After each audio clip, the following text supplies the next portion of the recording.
Mr. Azema bilang bahwa waktunya akan direduce atau dikurangi menjadi hanya 13 menit, bayangin, untuk para pemain shooting game nih.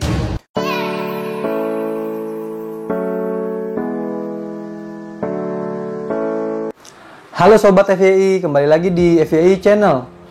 Di kesempatan kali ini gue mau ngebahas tentang 5 aturan atau 5 hal dalam pertandingan shooting game.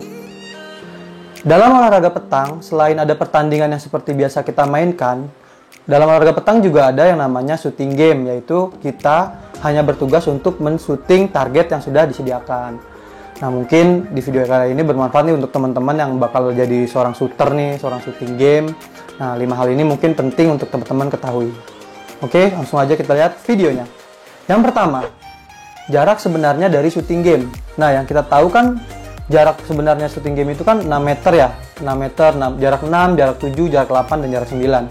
Padahal kenyataannya, untuk target yang ada di tengah, untuk station 1 sampai station 4, itu dari circle kita, jaraknya itu adalah 6,5 meter, bukan 6 meter. Jadi buat temen-temen nih, yang lagi work from home di rumah nih, yang lagi latihan syuting nih, kalau bisa jarak syutingnya itu adalah 6,5, 7,5, 8,5, dan 9,5 meter, bukan 6 meter, 7 meter, dan seterusnya. Dan yang paling penting di station 5, jaraknya itu jadi 6,2 meter. Jadi 6 meter 20 cm, karena jarak dari garis tepi paling bawah ke boka di station 5 itu jaraknya 20 cm. Jadi jarak untuk station 5 atau station boka, target boka itu adalah 6,2 meter.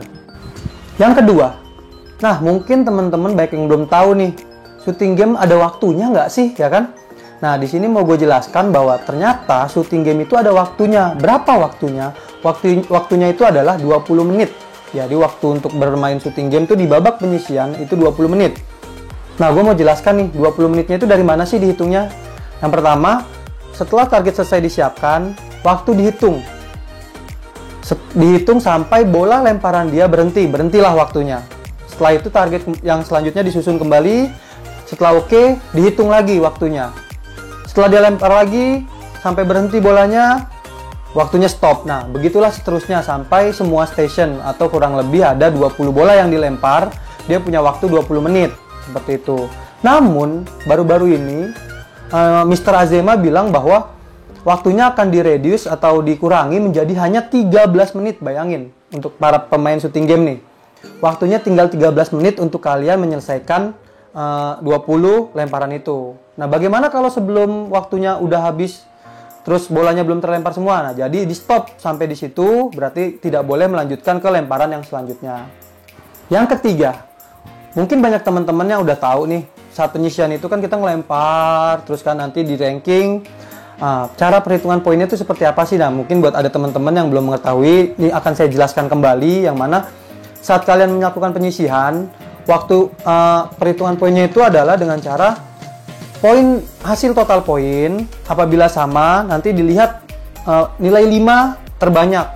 Apabila masih sama, nilai 3 terbanyak. Nah, apabila masih sama, baru dilakukan pelemparan di jarak 7,5 meter. Untuk 5 station. Jadi dia battle berdua melempar di jarak 7,5 meter. Dia melempar 5 kali lemparan berarti. Nah, yang sebelahnya lempar lagi 5 lemparan. Apabila nilainya masih sama, maka dilakukan sudden death. Apa itu sudden death? Sudden death adalah dia lempar tetap di jarak 7,5 meter. Nah, satu pemain A lempar dapat nilai 5, pemain B lempar dapat nilai 3, langsung berhenti.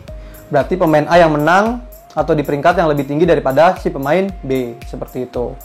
Itu untuk perhitungan poin di babak penyisihan. Yang keempat adalah bagaimana perlakuan untuk pemain yang salah melempar atau di tempat dia lempar itu salah. Nah, mungkin banyak teman-teman yang belum tahu nih, kalau misalkan salah seorang pemain salah melempar di tempat yang salah gitu kan. Nah, di sini saya akan jelaskan, langsung saya kasih contohnya, misalkan begini. Ada pemain A melempar di jarak 7 meter. Nah, kemudian dia harusnya lempar di jarak 8 meter. Tapi, dia melempar kembali di jarak 7 meter. Nah, bagaimana selanjutnya?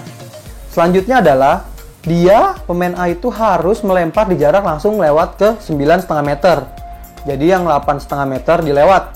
Ya, di station ketiga, di jarak yang ketiga itu dilewat, langsung dia lempar di jarak yang 9,5 meter. Lemparan di jarak yang tadi 7 meter itu dianulir hasilnya 0, berarti dia salah melempar. Dia melempar di tempat yang salah, hasilnya 0, dan dia harus loncat langsung ke jarak 9,5 meter. Jadi teman-teman nih misalkan nanti ada salah lempar, itulah perlakuan yang harus teman-teman dapat. Yang kelima. Nah, yang kelima nih terkait pelaksanaan dari shooting game. Pelaksanaan shooting game itu dilakukan 2 kali putaran. Maksudnya gimana? Jadi contoh nih, ada 16 orang yang bermain shooting game di babak penyisihan. Ke-16 orang tersebut melempar sampai 20 lemparan yang seperti sudah diaturan. Setelah itu di ranking 1 sampai ranking 4 itu langsung lolos ke babak selanjutnya atau babak 8 besar. Nah, sisanya itu dia melakukan lemparan kedua.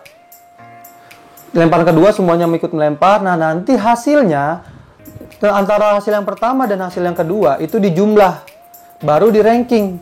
Nah, 4 teratas masuk lolos ke tahap atau ke babak 8 besar. Nah, peringkat 1 sampai peringkat 4 di penyisihan kedua menjadi peringkat 5 sampai peringkat 8.